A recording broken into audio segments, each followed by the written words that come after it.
Umpisahan natin dito kay Mark Lopez. Nako, mga kababayan, nahahalata sila. Ano po? Nahahalata na kung saan-saan lang po yung kanilang mga source doon sa kanilang mga ibinablog. O eto muna, kailangan kong i-play ng medyo mahaba to eh. Ano po? Habang pina-play natin, nire-reactionan po natin. Ito mga kababayan, tungkol ito sa West Philippine Sea. Sabi ni Nathan M. Katukayo, no? Oo, pero hindi ako bobo.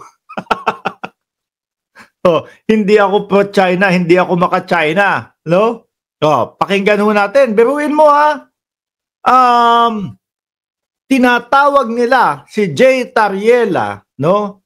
Na one of our men in uniform na talagang tumitindig po sa West Philippine Sea nang siya pa ang naguhudas sa Pilipinas. Aba, makakapal ang mukha nitong mga to. Lalo na itong si Lopez. Okay. Well, primarily, sir, they are calling me as a US lapdog. I was recruited for CIA that even my mother cannot believe. Sir, kasi po, taga-China sila. Ay, hindi. Maka-China po sila. Alam naman po natin na ang China, galit na galit po sa Amerika o sa Estados Unidos. Bakit po? Sinusuportahan po tayo sa laban ng West Philippine Sea. Kaya po yung mga yan, ganyan ang tawag sa inyo. Intindihin nyo na lang po. Mga mahihina ang kukote niyan. Or, baka baka merong, kumbaga, pinakikinabangan sa China, yung mga yan. Sa mukha-mukha lang, sir. Pero sinasabi nila I'm a CIA agent. They are also saying that I am receiving talent fee from the US Embassy.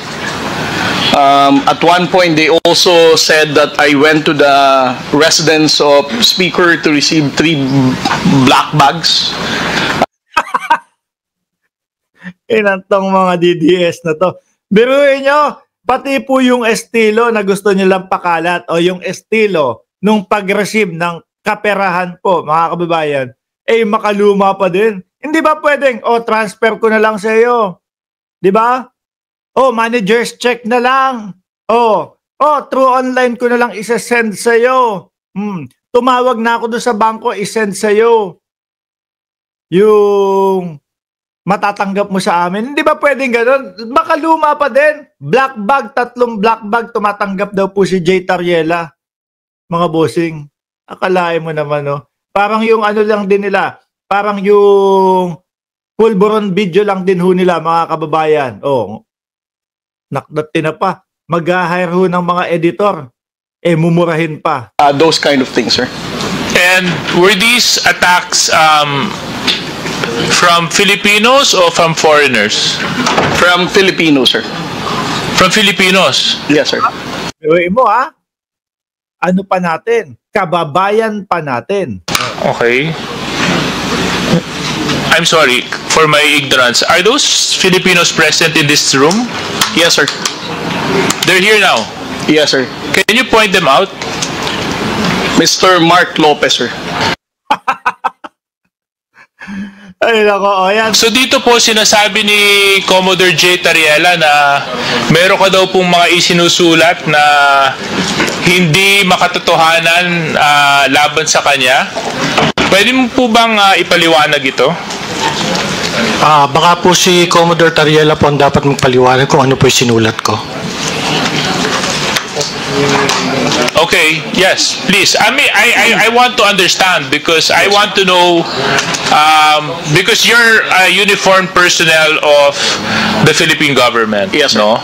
And your duty is to uphold the Constitution and to fight for sovereignty and for the protection of the welfare of the Filipinos. Yes, sir. So I want to know because if he's a Filipino and he's attacking fellow Filipinos, medyo red. At yung mga mismong lumalaban pa po para sa karapatan natin sa West Philippine Sea, yun yung inaatake ni Mark Lopez, mga bossing. Ano iisipin nyo dyan? Diba? Yung mga pumupront doon, ang inaatake nila. Tapos ayaw nilang matatawag na pro-China sila. Plug po sa akin yon. So pwede po bang may share mo pa ang uri ng mga sinabi ni Mark Lopez laban po sa inyo? Yes, sir. Last February 5, 2025, he posted it on his X account. Si Jay Tariela ang masigasig na nagbebenta niyan. Sponsored by Biden administration. Grabe. Yung pagod, yung hirap, at yung araw-araw na pagdepensa po, kasama po, o sa pangunguna po, ng Department of National Defense. Yan, grupo ni Jay Tariela. Sila pa po ang pagbibintangan, sila pa po ang sasabihan na sila ang nagbebenta ng West Philippine Sea. Or, yung dating Pangulo, na hindi ko sinasabing mismong dating Pangulo ang nagbenta, no? Kumbaga, or sino ang pag-iisipan natin na nagbentanan? Yung nahawakan yung UNCLOS na napanalunan po ng Pilipinas at wala pong ginawa. No? At ang sabi pamunas lang ng puwet. Di ba? Correct nyo ako, kung mali ako kung hindi ganun. Pero parang ganun ang dating ng dating Pangulong Duterte. Papel lang yan. Sino ang mas pag-iisipan natin na nagbenta niyan? Yung nangako sa atin na titindig sa West Philippine Sea pero wala hong ginawa, mga kababayan. Pati po yung BRP Sierra Madre na pag-aari po ng Pilipinas na located po sa pag-aari din ng Pilipinas, bawal kumpunuhin. No? Dahil yun daw po yung napag-usapan ng China at ng Pilipinas. Hindi tinindigan ng dating Pangulong Duterte yun. Ang ginawa niya lang doon, status ko daw. No? Sino ang mas malapit na pag-isipan natin na nagbenta sa West Philippine Sea, mga kababayan?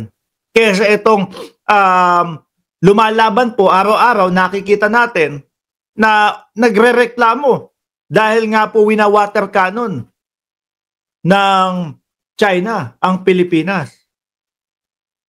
Di ba? And also, last August 23, 2024, he said, patriotism my ass. Kayo kaya ang taksil sa bayan dahil sunod-sunuran kayo sa dikta ng Amerika. Booking na ang kawalang mukhang kawawa po. Mukhang kawawa yung pusang gala.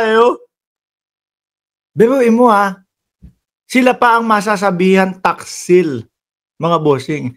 Samantalang, nung wina-water cannon po tayo ng China, mga bossing, eto po si Commodore J. Tariela ang nangunguna na nanggagalaite.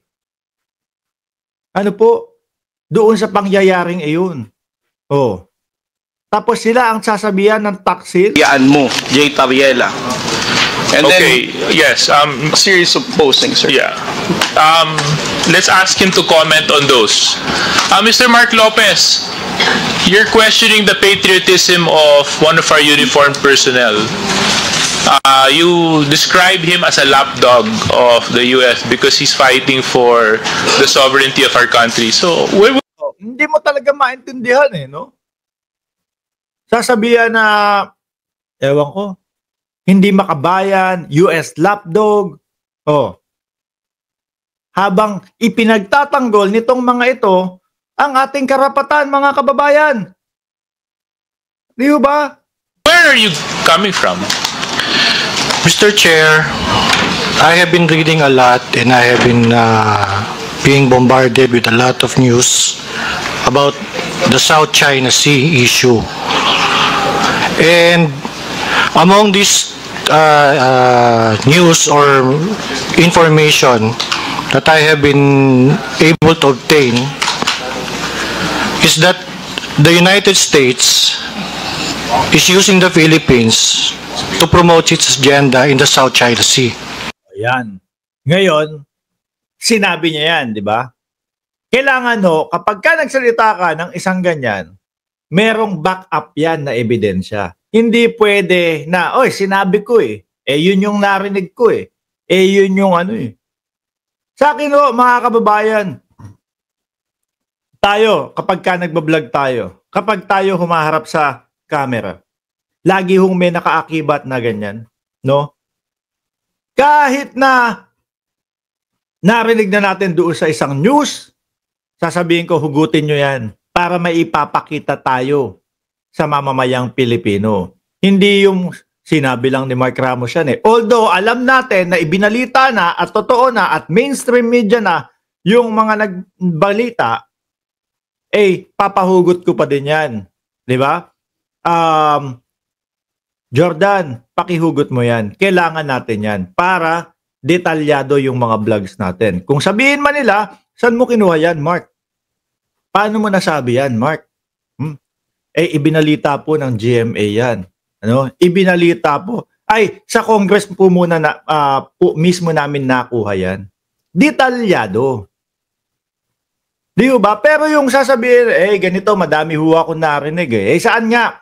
Tapos ayaw sabihin yung site, ayaw sabihin yung ano. Ibig sabihin, baka gawa-gawa lang nila yun. Di ba? It's a Lisel thing. At Almond Lee at Ai Chang, shout out sa inyo, at Randy Gorospe. And it is on Google, it is in the news. Ayan, pag sinabing news, pag tinanong ka, anong news? Bigay mo sa amin. Yung news, ano na yun, page or news channel na ibigay mo sa amin. Hahanapin namin. Meron, di ba? May pakikita siya. Wala nandun po, nandiyan. Anong news yun? Wala. Di ba, Sir One Talk? Sabi ni Sir One Talk PH, suportahan niyo po itong channel ni Sir One Talk. Malapit na pong mag-1 million ito. Lagi ho ako nanonood dito. Opinion with malice. Yung mga DDS, Sir Mark. Di ba? Tuloy. And Okay. the basis of my assertion about Commodore Tariela is very striking because yung pong ginagamit niya mga terms regarding the South China Sea issue is very similar to the United States propaganda regarding the South China Sea issue. Kasi magkaparehas daw. Kaya niya nasasabi na si Jay Tariela sunod-sunuran po sa Estados Unidos at taksil sa ating bayan. Kasi parehas daw po ng naratibo. And it is also on record that Commodore Tariela has been to the United States, has been very supportive of the assertive transparency that is being propagated by the United States in the South China Sea. Okay, thank you very much, Mr. Mark Lopez. Ang hindi ko lang po Naku, yari si Mark Ramos. Ako pabalik-balik ako doon sa Estados Unidos. Sabi ni Ma'am Dayan Asuncion, Sir Mark, merong announcement ang INC about instance sa nangyari kay Digong. Kasama po yan sa topic natin ngayong araw. Ngayong gabi ho, mga kababayan. Kasama po yung INC sa topic natin ngayong gabi.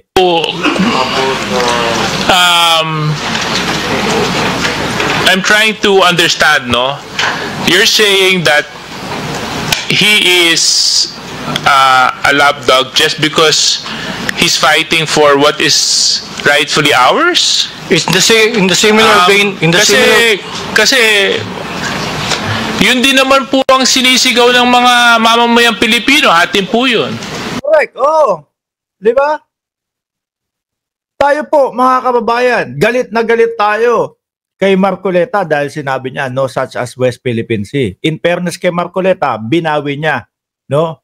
Ginawa niya, ang sabi niya na lang is yung pangalan ng West Philippine Sea. Kasi negatibo yung naging reaksyon ng mamamayang Pilipino. Parehas po nung isinisigaw ni Commodore Tariela at tayo po, bawat Pilipino, no? Iisa lang po atin ang West Philippine Sea. Ibig sabihin, tayo din ay taksil, mga kababayan. Ibig sabihin, tayo din ay hinuhudas natin ang sariling bayan kasi isinisigaw natin na atin ang West Philippine Sea. Di ba, pambansang nanay survivor at Francis Tesocan? Yun din po yung sinisigaw ng mga mangingisda na nanggagaling sa Zambales na araw-araw kinakawawa na binabangga ng mga Chinese militia vessels. Ang sabi ni dating Pangulong Duterte doon, barter, no? Dahil kinukuha yung malalaking isda at pinapalitan ng yosi. pero mo, ano, nakuha pang ipagtanggol. Ang ibig sabihin po ng barter, mga kababayan, nung sinaunang panahon, ay palitan po ng produkto. No? Oo, palitan ng produkto. Napakalaki. Kaya lang, parang sobrang lugi naman ang Pilipinas doon. At, ang dami naman po yosi sa Pilipinas. Mura naman din po. Ang dami naman po gin bulag sa Pilipinas. O paborito pa po yan ng mga kababayan natin. Para palitan yung higit na 2,000, 3,000 na mga isdaho. Di ba, Fiona, Marilyn? Talunan natin ng konti ito, Dahil dito, mga bossing,